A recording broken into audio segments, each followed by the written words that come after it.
What do I do? There's a lot of pressure. But my name is Rodrigo Valenzuela. I'm a visual artist, originally from Chile, living in Los Angeles.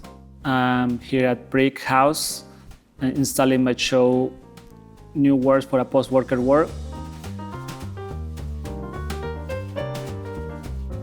I study art history first in Chile, to be in touch with art, to feel confident, because I think there is a lot of big component of being an artist that come from humble background. It's like that you don't feel confident because there is not a lot of references for your life.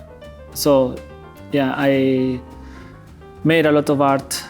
I made a lot of experiments, a lot of movies with my friends, but mostly I focused to study art to feel confident in my knowledge and skills, and to feel I have something to fall back and to give a lot of foundation to my ideas.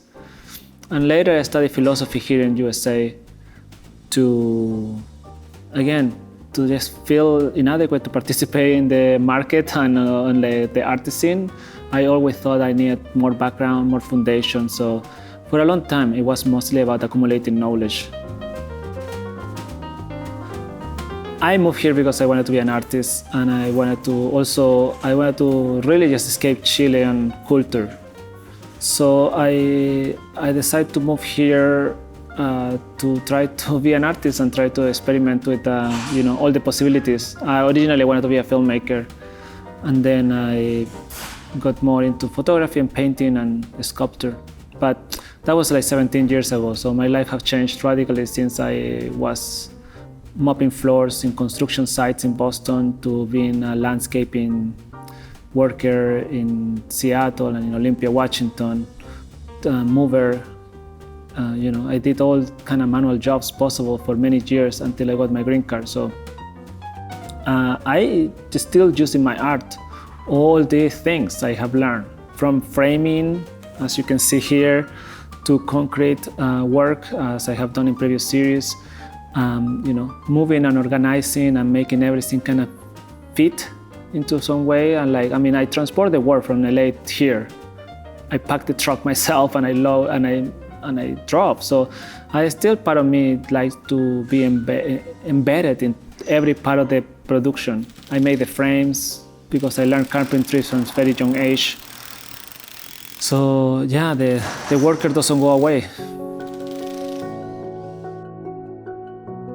It's very hard to precise about, the aboutness of any show is complicated to talk to or just say it very quickly, right? But the titles really embody a lot of the meaning, right? New Words for a Post-Worker World is, which it doesn't mean a world without workers. It means like we are not people considered a worker anymore, but there is still producers. The accumulation of all the works is really trying to search about what will happen after the idea of the worker disappears, when we no longer are considered ourselves.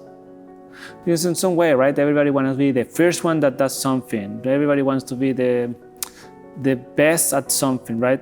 But it's very hard to find that collectivity that will help us to find stability and retirement and all the benefits that a lot of our parents had. The work has the show, New Words for a Post-Worker World. It is kind of sci-fi assemblage where there is like photos, printmaking, painting, ceramics, and video.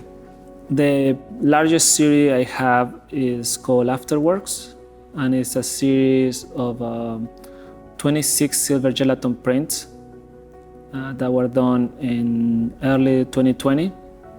And they're evocative of a factory or a place where production happened, and then there is no longer bodies there.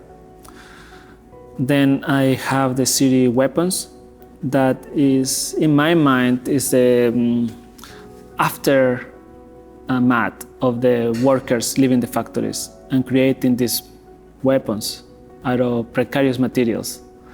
And those weapons are printed onto time cards, the object that you use to check into work. every day, and those are collaged and glued onto canvas, and then screen printed.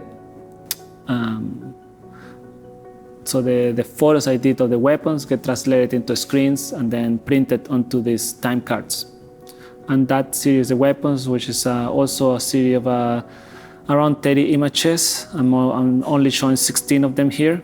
Then I have Airstrip is a series of ceramics. Airstrip is the fictitious town where 1984 the book happened. So they are small ceramic objects that operate as a bird's eye view perspective of a city, of a place. And then I have 2 video pieces that they talk about labor unions from different perspectives, from the workers, and from the youth, from the young people entering the labor market. I think a reflection on the history of the working class, or what they feel can be working class, is very interesting. I think a little more consciousness of what is the role on the market. I hope people can actually just wanted to make connections and wanted to understand what makes you a worker is good enough.